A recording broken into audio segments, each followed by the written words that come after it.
her feelings of fear towards Nikki, and like, and then farther along in the text, Nikki compares her to a beetle, and which is like a very vulnerable comparison, saying that like he says that the beetle like falls into a paralytic state when feeling attacked, and so he's like comparing her to the beetle and saying that she's just like feeling threatened. And the woman's crouching position shows her subconscious reaction to Nikki's anger. In Japan, during the time the book is set, women are still in the process of overcoming any limitations set upon them. So like as Grace talks about and Randy talks about, like they were able to overcome like a bunch of, or the discrimination set upon them, but it took a while, and during this time it was still like just a subconscious thing. And then the next quote is also from the same section of the book, and it's when she's disappointed in Nikki's reaction, like when she explains to him that he's going to be staying there with her, and he gets angry, and then she just seems like dejected. And so the narrator said, she lowered her eyes and sighed faintly, and her shoulders drooped, but she made no further attempt to move. She was like a dejected, unjustly abused puppy, yet her attitude made him even more angry. So, once again, she's feeling threatened by Nikki and his outbursts, and it's just like showing that women at that time in Japan just felt a lot of pressure like on them to succumb to these limitations set upon them, especially due to discrimination. And so the woman is afraid of what Nikki might do if she says like the wrong thing. Okay, and so this, what she just said and all that leads into the questions that connect it to the book. In chapter 6, we see the woman is completely content with living her life for one purpose and one purpose only.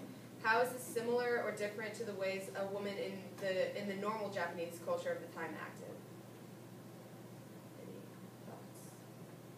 Is this similar at all to like how someone in Tokyo would live, or is it different? I think it's pretty much it's the same as how, like, the cultural standards are the same, but, I mean, obviously the setting is what makes it different, in that, like was said in your presentation, women in Tokyo are kind of comparing themselves to one another and that kind of thing, whereas she's just kind of, it's her and the man, it's a different dynamic. That's really the only difference. Okay. And with that, like, I think this goes along with what Grace was saying earlier, how like the women saw it as like their duty, and like they didn't really have a problem with helping the household and stuff for like no money, whereas like here she doesn't have a family, so what she does is she digs the sand for this village, which is like her family. Like they had that quote like "love your home" or something like that. Like, so I think that's how it's like really similar, but like how Vincent said, like the setting like makes it different for her. But in chapter 7, it is revealed that the woman uses wheat flour to powder her face. What does this really tell us of the isolated woman that sees no one? Is she insecure of herself, or does she recognize that looking nice is still a way to connect to her humanity in her isolation? How does this compare to another Japanese woman of the time?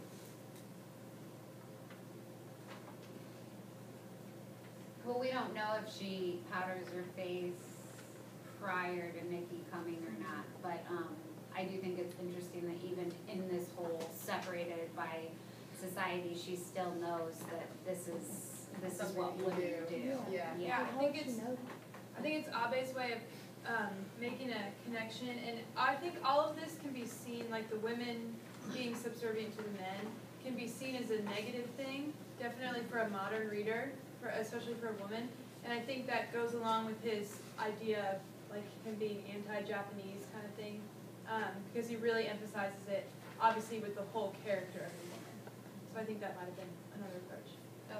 I think maybe like she does that because the author wants to show that like no matter like where you are, like what your situation is, all people are the same in China. And I think that even though he's not China, Japan, even though he's kind of anti-Japan, he still solidarity between two completely like different worlds. Sorry, I have one more thing. I also find it interesting that, hold on, give me just a second. That she's recognizing that her role is kind of as a sexual object, just as the geishas and the comfort women, is that what they were called? She knows that her role in getting him to stay is by sex, basically. Whereas the community uses force, so she's playing the role of the woman, just like a geisha or a comfort woman. And like another interesting take that you can take from this is like, she obviously doesn't interact with other women or anything, so like she's kind of like naive in the sense that she like thinks that this is like how it has to be done. Like she's like, oh well, the women in Tokyo probably powder their faces like I have to do it, but she doesn't interact with any of these people. She doesn't know.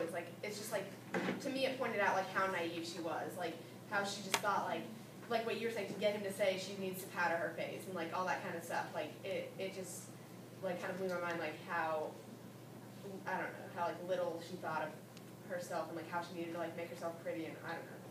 I think I just kind of want to say, I think it's unfair to portray her as the victim, though, because you have to think about the situation is he's been kidnapped, he's been taken away from, his potential return home, he's been taken from his life, and by her and the community. I mean, it's kind of I'm not saying that it's justifying his actions, but I mean, it's not like she isn't seriously in the wrong. I mean, not to say that justifies anything, but I mean, I think it's kind of, they're even at that point. And I totally agree with that. I guess I'm just saying that she realizes her role in his captivity is to do that. I don't think that she's a victim in that way. She better make it work.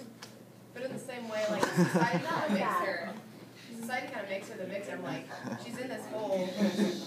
She's obviously lonely. Like of course she's gonna jump at a chance for like the men villagers are like, oh well, we have a chance to give you like a guy. Do you want him? And like you have to help us keep him there. Obviously, like she's been victimized by being put in this hole, and like she doesn't know any better. So like like it makes sense for her to be like, yes, I'm gonna try to keep him here. So I understand what you're saying, but at the same time, like she was kind of a victim in a sense. And I think it's, sorry to keep talking, but I think it's also interesting as the time period of the reader, because the readers at that time probably wouldn't have seen it as her being victimized because that was part of society. Whereas we today are like, she's more victimized. And did Kobo mean it to be like that, or did he mean it to I don't know. just be? I mean, he definitely was trying to show the changes from World War II. So. Okay, so when Nikki realizes the rope ladder has been taken away and that the woman who's naked after sleeping had been an accomplice, the woman takes a squatted stance, like what Emma said. Nikki perceives this not as a stance of embarrassment due to this nudity, but that of a sacrificial victim willing to accept any punishment. How does this posture correlate with Japanese women's attitudes during this time? Were they willing to just like accept any punishment that men were giving to them?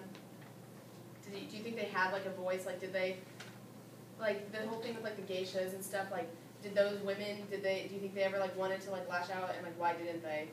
What was that? Maybe like the geishas, like even if they wanted to like lash out, it's like they couldn't because the man would be stronger than them, so like they physically couldn't like fight back, and so I don't want to get like beat up, like cause myself like more harm than I need to. Okay, Nikki, in his mind, I kind of worded this weirdly, sorry, decides the best way to attack the woman for what she did was to sexually torture her, but that's not kind of what I meant, don't like, but I mean like, to like, when he like looked at her in that squatted position, he was like, I could take her like right now, and like, I could like have sex with her or whatever, because he knows that like emotionally attaches people, and like, he knows that what that could like do to her, and was this thought process of like being able to control a woman by sex, was that like a common one in Japan during this time, like this dominant handling? Well, I think so, but I mean, I think that's a common theme throughout history, is that sex is used as a tool. I mean, in our own society, I think the same can be true, whether it's that in the same dynamic or if it's an inverse effect. I mean, constantly, that's kind of the